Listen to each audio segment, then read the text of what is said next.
do record. I'm going to minimize this. Okay, the link is in there if you want to copy that. And I think you might have to request membership, and I'm sitting here, I can approve it. Okay. Thank you very much. Okay, and off we go. The leaves of fall. And I took information from a few different places, but a lot of it came from a website called allthat'sinteresting.com.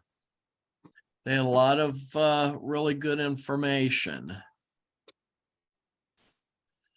So, although everybody knows what it is and knows about it, we have to start with where it starts, which is photosynthesis. The story actually begins in the warm weather with leaves coming from buds in the spring. And as we know, the leaves use water and CO2 combined with sunlight to photosynthesize, creating sugars for energy for the tree all spring and summer. Sunlight is absorbed by the leaves through the chemical chlorophyll, which also absorbs red and blue light. Therefore, they appear green to us. And when the weather turns colder, the chlorophyll production deteriorates. The plant needs warmth from the sunlight to produce it. In addition to the green pigment of chlorophyll, the leaves also have yellow and orange pigments in them all the time. And those are called carotenoids, as they are responsible for the color of carrots and corn also. The yellow and the orange. And those colors are actually masked most of the year by the green that we see. So this is the beginning of what I call the seasonal tree leaf color palette, part one of it anyway. The chlorophyll, which is the blue and red that's there that we see during the summer, and the carotenoids, which are always there, that we don't always see, the yellow and the orange. The yellow and the blue, of course, making up the green that we see during the warm weather. Now, then there are certain pigments called flavonoids, and the flavonoids are only visible when the temperatures drop, and they are responsible for the colors that I'm indicating here. They're responsible for the ambers, magentas, reds, crimsons, rubies, burgundies that we see in the autumn. And when you have a lot of sunny days combined with cold nights, you get a bunch of those kinds of days and nights in a row. That is when you get the brightest of those colors. It's the combination of the sunny days and, the warmer days and in the cold nights. So that's responsible, those temperature changes, that's what's really responsible for bringing out those brightest colors and bringing out the flavonoids. And beyond that, the intensity of the colors in the leaves is dependent on both moisture, which I'm indicating with a steaming teapot on the right here, and temperatures, as I'm showing with the thermometer on the left. And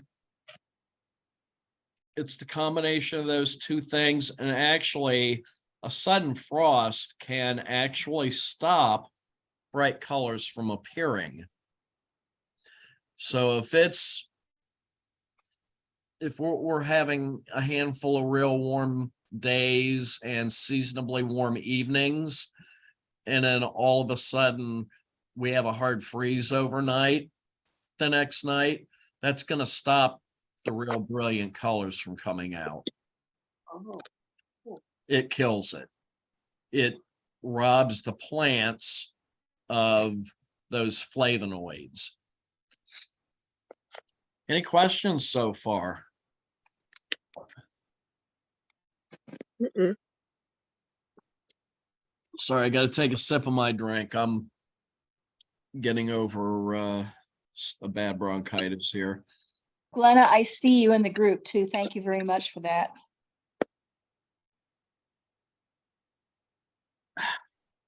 Okay. Now, and we're going to see this in a little show and tell later on. Before a leaf drops, it forms a layer of cells around the base of its stalk. This layer seals off the movement of sugars from the leaf to the tree, and it makes a scar on the twig, on the stem, when the leaf is blown off. And afterwards, the remaining sugars are stored in the tree. And as you can see that the arrow points out here on this twig, that's a scar from where a leaf blew off. It's the same twig in both pictures. I was trying to get a clear close-up, and it's really hard to do with a phone. But that's a scar from where a twig broke off, and I've got some live examples that we'll see in a little bit, like I said. But that scar that the leaf makes in the process of making that seal prevents any more sugars going from the leaf to the tree. And so the remainder of the sugars stay in the tree. They stay stored in the tree. And that is why we can tap maple trees in February. That right there, that sealing off happens, and that scar in the branches. What happens actually is from that scar there, then once that happens, the sap starts moving away from those stems down the branches, down the limbs, and in towards the trunk for winter storage. So it's all there waiting to be tapped by the time February rolls around. Now, the leaves don't get completely drained. There are trace sugars left in the leaves, and they react with sap in the cells to form something called, and this may sound familiar to anybody that's had art classes, something called anthocyanin. And it's a flavonoid compound that creates red, blue, purple, or magenta pigments that we see in the leaves. The hues we see and that different regions and countries see, believe it or not, depend on the soil's acidity. And some species are likely to have more brilliant hues, such as maples, sweet gums, and dogwoods. So if you wonder why I say that word might sound familiar, anthocyanin, various shades of red, if you take painting classes, red is often referred to, like with oil paints, as cyan, C-Y-A-N. And that's part of where that name comes from.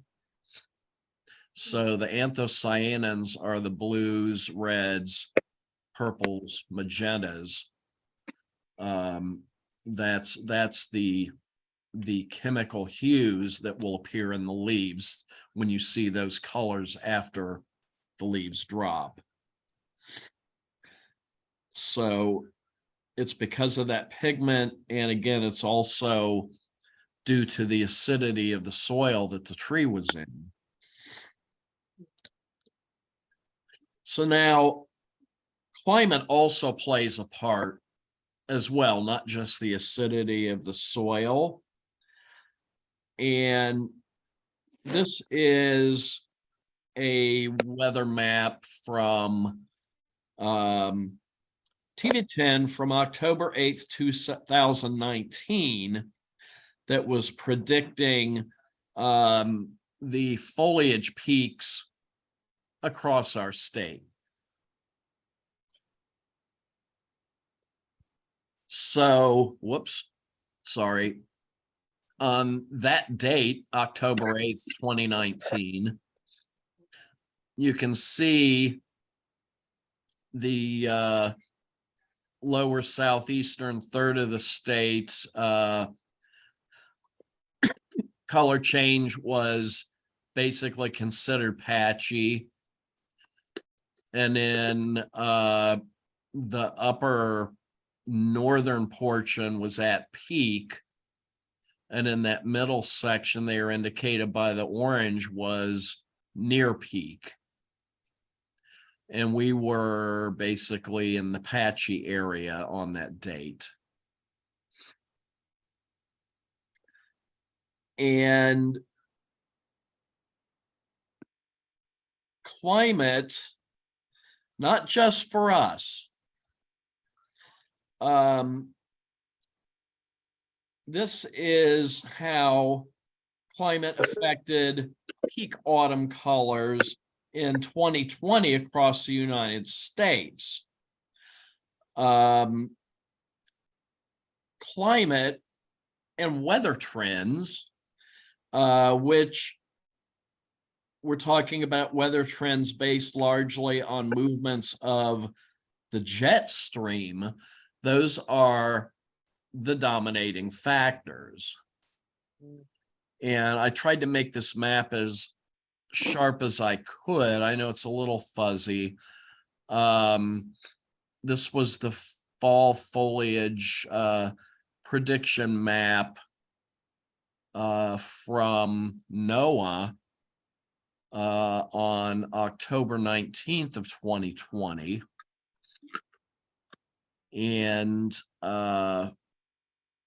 from this, you can see for Ohio at that point, about the lower, maybe 3/4 of the state was partial near peak, and the upper fourth of the state was near peak on that date, October 19th, 2020.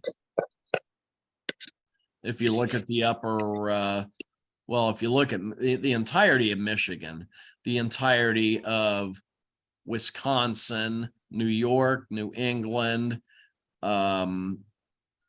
Minnesota, Idaho, Oregon, they were all at near peak. In a couple of other states there as well, Utah Even though it's farther south than the ones I just mentioned, it was at near peak. And then if you look at the lower third of Florida there and that lower section of Texas there, it by that time was already past peak.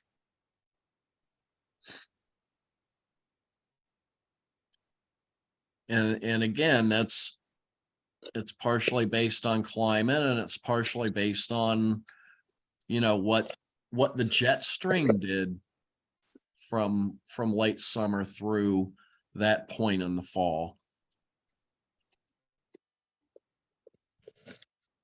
Any questions? Mm-mm. Okay.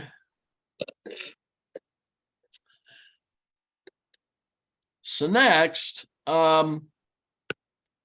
something that happens, and you've seen this, the anthocyanins that we talked about, besides making the leaves those pretty variations of the reds and the purples and so on, they also do something interesting in that they will combine and blend with the yellow and orange pigments in the leaves, and they create these multiple colors in one leaf, like you see here.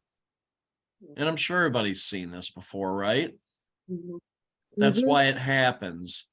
It's those cyanin pigments combining with those other pigments that we spoke about earlier, the carotenoids.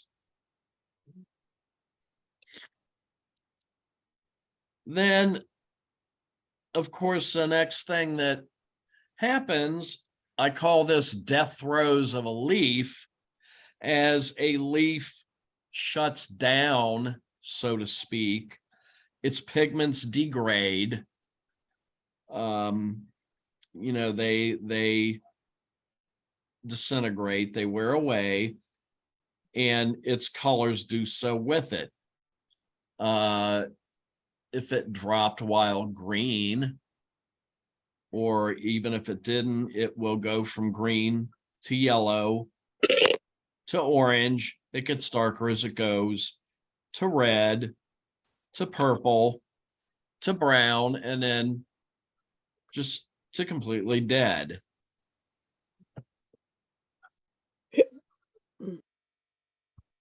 And I think we've all seen that. So why do they do it, you wonder? Well, why do they change color?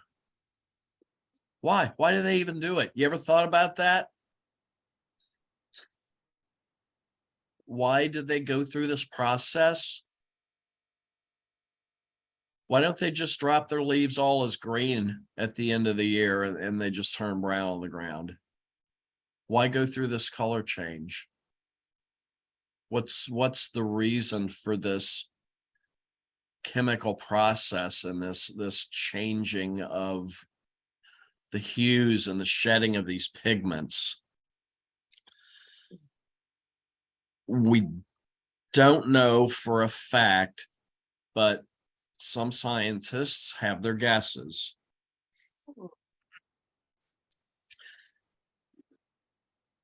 Some scientists believe that it has something to do with evolution and prehistory. They conjecture that the color may have once been used to attract certain insects, some of which, many of which probably are now extinct. And if that's the case, then changing leaf colors is not useful to trees anymore. And to quote a professor of chemistry and biochemistry at DePaul University, Brian A. Hansen, leaf color is a fossil-like memory, something that existed for a reason millions of years ago, but serves no purpose now. Oh. So just like the forests and what you told us about the forest floors and how they remember. Hmm. Yes, and now here's the thing. So why back then would leaves need to attract insects? Not likely for pollination. Hmm. The answer is, and this is a whole nother ball of wax. The answer is something called nutrient cycling.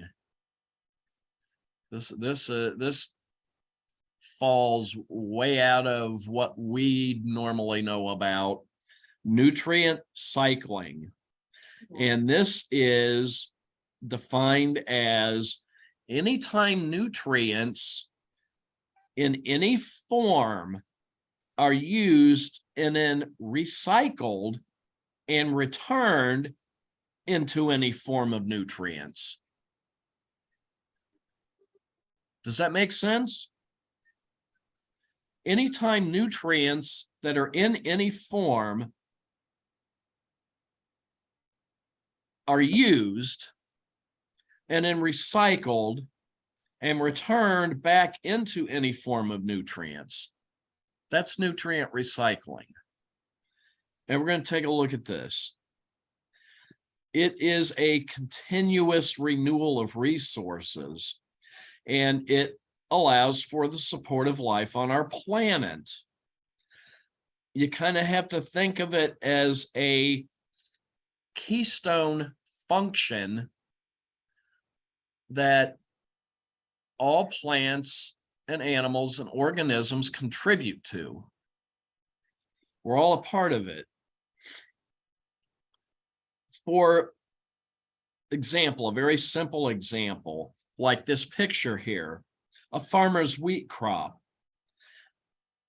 In picture number 1 there, those plants, those wheat plants, remove water and nitrogen and carbon and phosphorus from the soil as they grow. Picture 2, at harvest, that grain is reaped and the stalks and the chaff are left shredded and flattened on the ground when the farmer harvests the grain. And if they're left alone over the next 8 to 9 months or so, that material decomposes. It holds in any precipitation, it prevents erosion, and it adds nitrogen and phosphorus back into the soil. On the other hand, if the farmer plows the stalks and chaffs under after harvest, the same process happens, it just takes place more quickly. Then in the next season, the newly planted wheat seeds, photo number 3, use those recycled resources, the nitrogen and phosphorus that was added back into the ground from the decomposing previous year's stalks and chaffs, and the moisture that was held in the ground by it. So continuous cycle. Resources being used and then replaced by the resources that used them. Does that make sense? Yeah. Does that also happen in places like Florida where they don't go through changes? It Maybe. does. Oh, It okay. does. Not in the same, not in quite the same way, but it does, yes. One example I can think of in Florida is there is, at least in northern Florida, there's a big paper industry. Uh-huh. And when they, and you know, they tree farm, when they cut down the trees to make the paper, all the bark that gets shredded off of the trees and all the sawdust, Mhm. all the limbs they cut up that they get chipped up, all of that ends up adding nitrogen and other nutrients back into that soil. Okay. And it's there when they replant that soil with new trees. Huh. Just for an example. So where I'm going with this, here's an example of nutrient cycling in the forest. And I'll just kind of let you look at this for a minute. There's you know, several examples going on here. I'm sure everybody has seen some similar things. I mean, this is a little similar to food web diagrams, except that there's some other things happening here. Obviously these green plants, they're photosynthesizing part of the year, and then they're dropping leaves that are going to add nutrients back into the ground. All of these animals are leaving scat that's going to add nutrients back into the ground. The fungi you've got are, you know, decomposers. You've got insects and worms that are detritus feeders. You've got primary consumers, you know, herbivores. You've got carnivores that, you know, that leave, actually, they leave animal parts that end up going into the ground that actually end up feeding plants, you know, nutrients.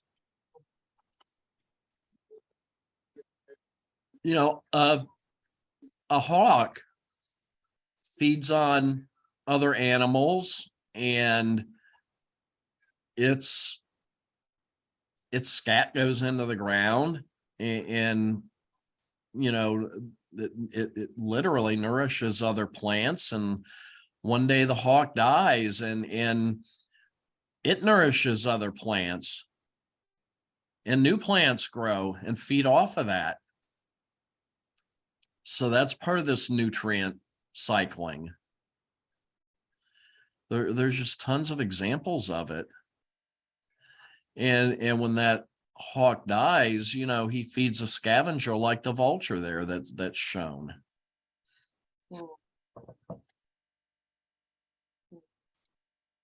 And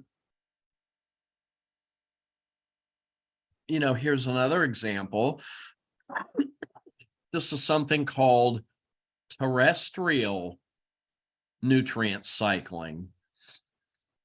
And again, dead leaves and other plant matter decomposes and ends up as part of the soil, ends up as part of organic matter. Minerals and other nutrients are released into the soil. The tree itself, as it grows, breaks down rocks and rocky subsoil. Water and air penetrates into the soil because of, because of root growth. The sun nourishes the tree. Deer feeds off the trees, and you know, deer leave scat that nourishes the plants on the ground around the tree. The deer dies, and it its carcass ends up as nourishment for the soil. So there's a lot of cycles going on there. And part of this too, Okay. herbivorous insects, it is believed, may have had a large impact on that terrestrial nutrient cycling in prehistoric times because of their size, their high populations, their short lifespans, and their short home ranges.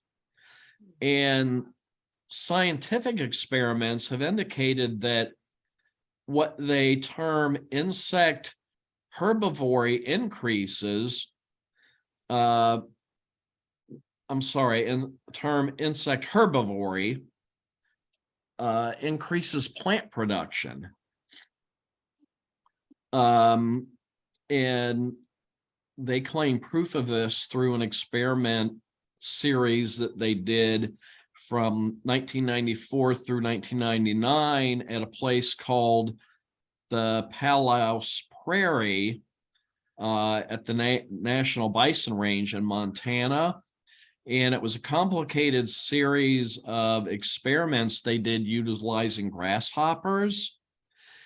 And the long and the short of it is the prairie experienced greatly increased plant growth overall as the grasshopper population increased, because the grasshoppers only fed on plant species that decompose slowly. The plants were all mixed in the growing space, and the feeding habits of the grasshoppers increased the recycling of nitrogen into the soil. It benefited the plants not being consumed by the grasshoppers. So the plants, in other words, the plants that decompose quickly were not being eaten by the grasshoppers. Just the ones that decompose slowly. So it actually increased decomposition of plant matter into the soil to, boost nitrogen decomposition into the soil, and it made the plant life increase. And they think that's probably what happened as well in the prehistoric time, because the insects that were around then were much, much larger in size. And again, high populations of them, short lifespans. They didn't travel very far. And, just like we saw 2 years ago with the Brudex cicada emergence,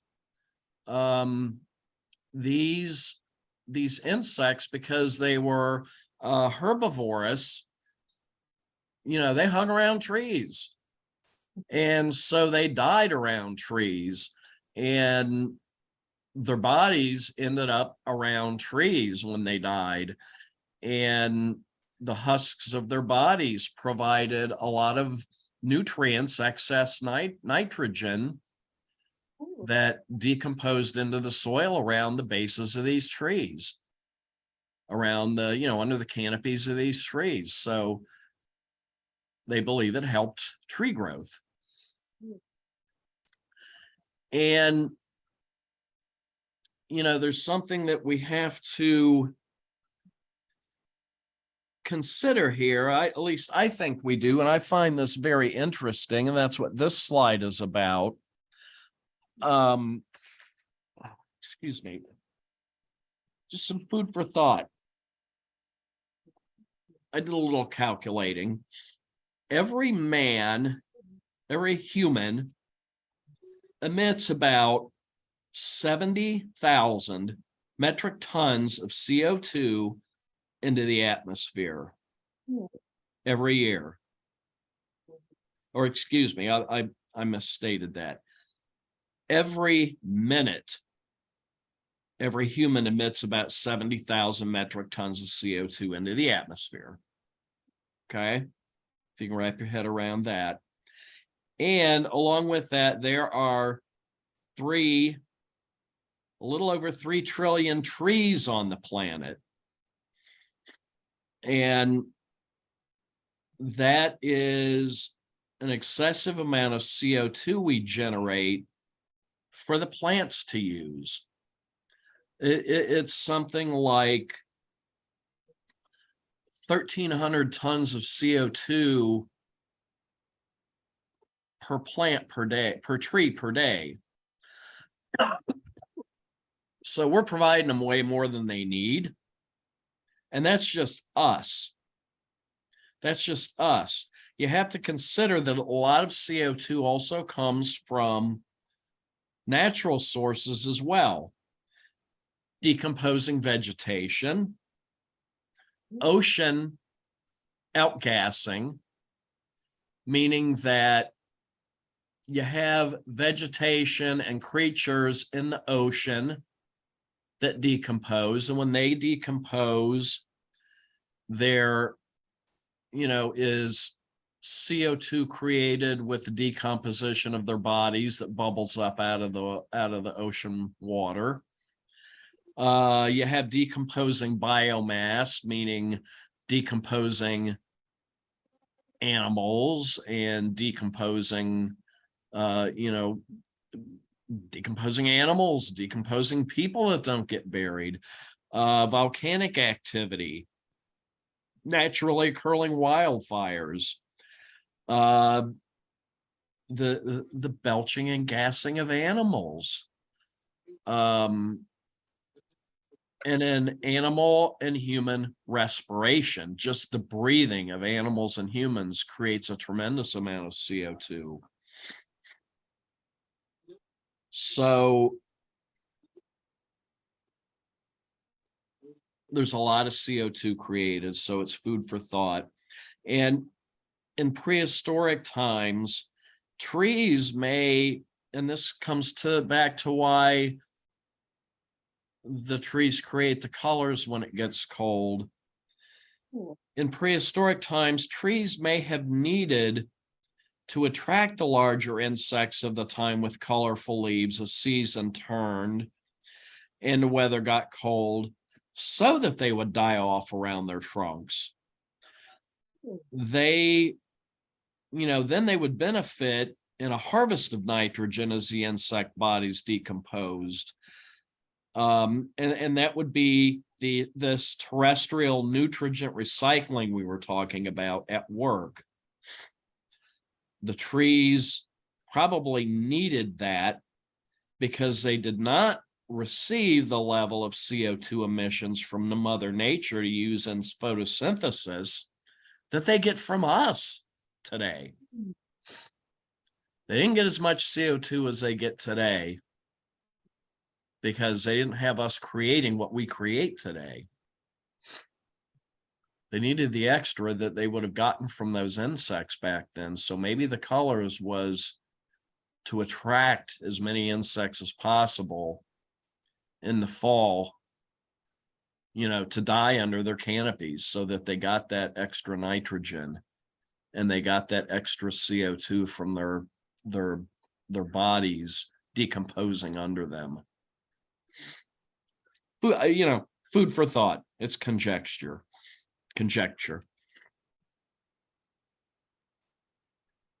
Something else, you've probably seen this when you've been out in the parks. In late autumn or winter, you'll come upon a young tree that hasn't dropped its leaves and they are a yellowish to pale brown. Mm-hmm. These trees hold the leaves to slowly use nutrients that are left in the leaves over the cold months. And they hang on to those leaves all winter. What they do then is they drop those leaves in the spring just a few days before they bud. They do that intentionally. It's not that there's something wrong with the trees. That is on purpose. And it's because they use those nutrients left in those leaves little by little. They only do it when they're young. They don't do it once they're older. So now everybody probably wonders about this.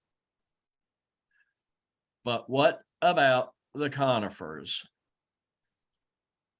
Why don't they do it? Why don't they change colors? Why don't they drop needles? Because needles are leaves, right? Right. But they sort of drop the needle. Yes. Green conifers shed some old needles every year, gradually in the summer through the fall. Summer through fall. The needles fall from the inner branches, and it may not be noticeable because it's from the inner branches. Generally, pine trees keep their needles for 2 to 5 years. Spruce trees generally keep their needles for 5 to 7 years. The exception is with larch trees. They lose all their needles every year in the autumn. And for that reason, they are termed deciduous evergreens. But the other ones lose theirs on that pattern. But again, it's only the leaves on the inner branches. So now we have a leaf review live. And I'm not going to come back to this. So after that, we will have questions and discussion. I have no idea what time it is. And I want to end it. I saw this and thought this was really interesting. This is a very old German tarot card. And that German phrase at the bottom says the judgment oak. Mhm. And I wondered what that meant, the judgment oak. And I looked it up. And this is like so severe. The judgment oak stands for a person being held accountable for not learning from past mistakes and paying the consequences. Wow. Being held accountable for not learning from past mistakes and paying the consequences. What a severe draw out of the deck of the cards, huh? Mhm. It's interesting. And I don't know how the oak came to stand for that, unless it's just from hardness of the wood. I don't know, but that's, yeah, wow, what a severe, excuse me, severe thing. Okay, so I'm going to stop this share and go to a different kind of share altogether.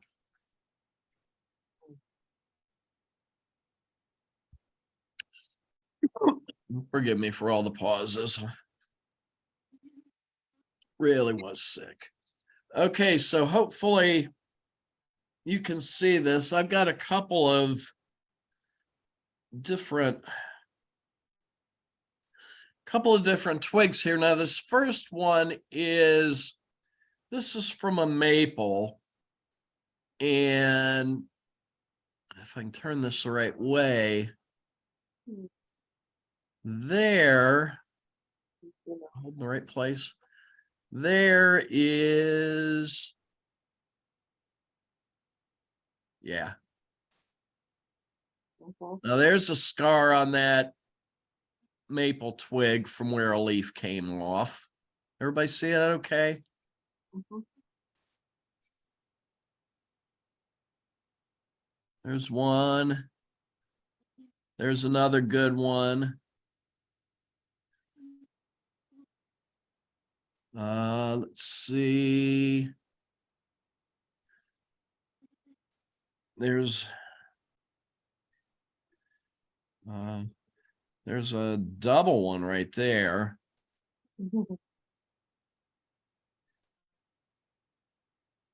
So that's where it seal itself off and drop the leaf. And there's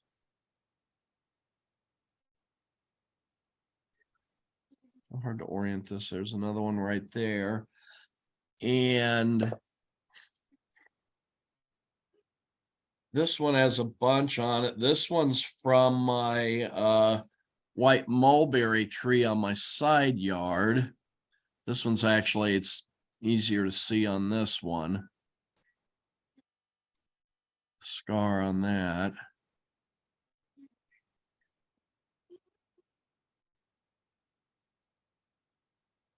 And there's another, there we go. There's a real good one. So you can see that. Everybody see that? Okay.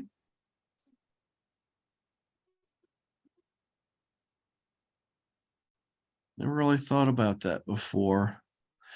There's on some of these trees, there's like, seems like really a short period of time between, like with the maples especially, there's a short period of time between when they drop that leaf and when it starts budding already. My maples, I don't know about anybody else, but my maples have buds already. Oh,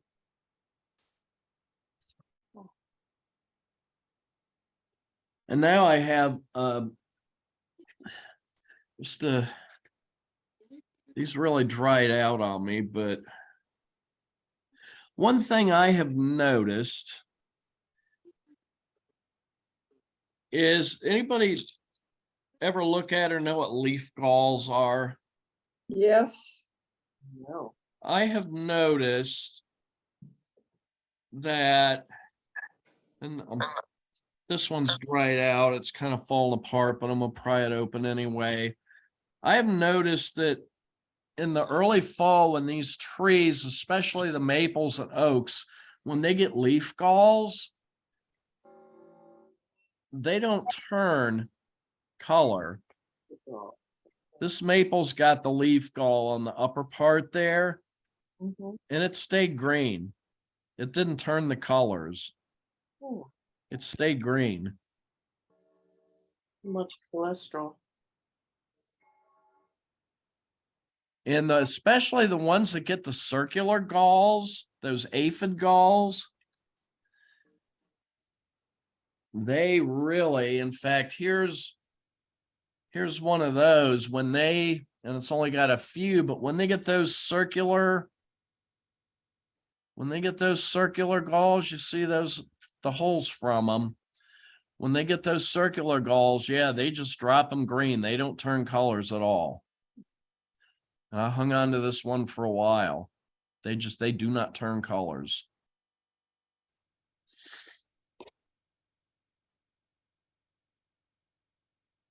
Here's one that, and this is another maple off a different tree. This one has what's called a vein gall. And it's kind of a different illness, but it affects the veins in the leaf. And it kind of makes the veins stand up some. But those, the leaf will turn brown. It won't turn colors. It doesn't stay green, but it turns brown. And you can kind of see where some of the veins are kind of standing up there.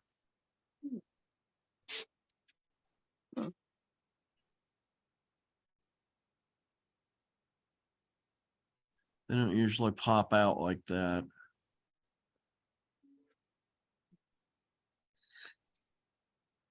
And those are some I just found in the yard this year. And no, these are just some from my collection. I've got a couple of different things here. This one was fairly large. This is a poplar. See how big that is? That's a poplar, and it's got something called can't read backwards. It's poplar. It's pretty, if you can see from my finger, it's fairly good sized leaf. That has something called petiole aphid galls.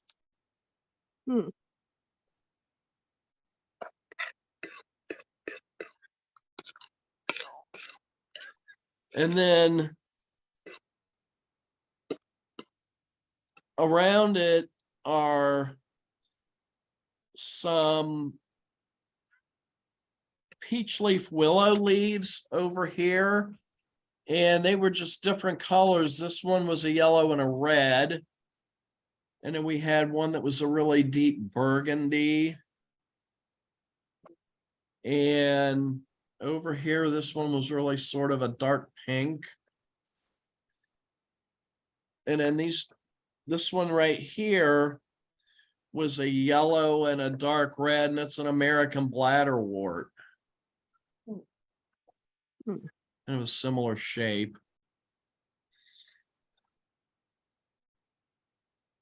And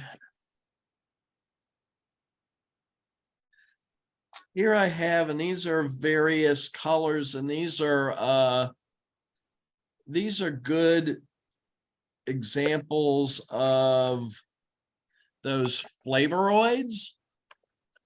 And this one's a black maple. And you can see it's that deep burgundy color. And this one's a sugar maple. It's red with a little bit of the yellow in it. And then this one's a pretty deep burgundy. That's a red maple.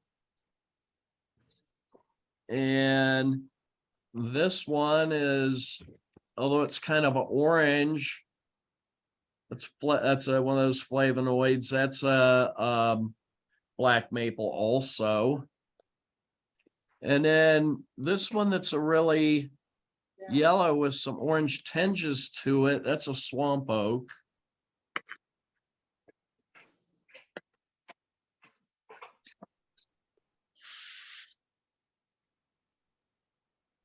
And then this one, I really love this one. I've got here, I collected this at Lake Hope in September of 2021. And it's a northern pin oak. And it's got oak vein galls in it. Now, I collected this leaf and I let it dry out. And this is amazing to me. I let it dry out until it was brown. And I put it in a dish of water. Okay. And I let it set in that dish of water for a couple days. And you know what? It came back to this dark green color that you see right here. Whoa. And I laminated it like it is here. It came back to this dark green color after sitting in a dish of water for a couple days after it had turned completely dark brown. I gotta do that. I don't know why, but I was just completely amazed by it. You see that dark green color?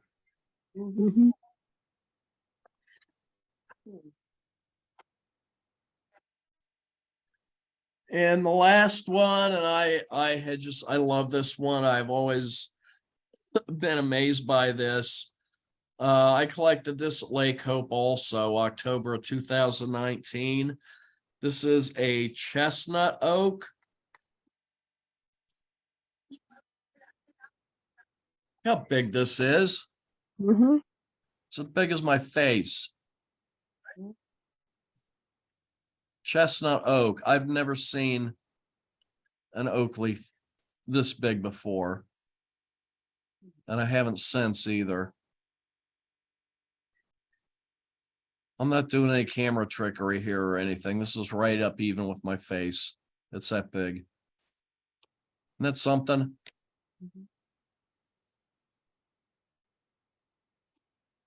Love it.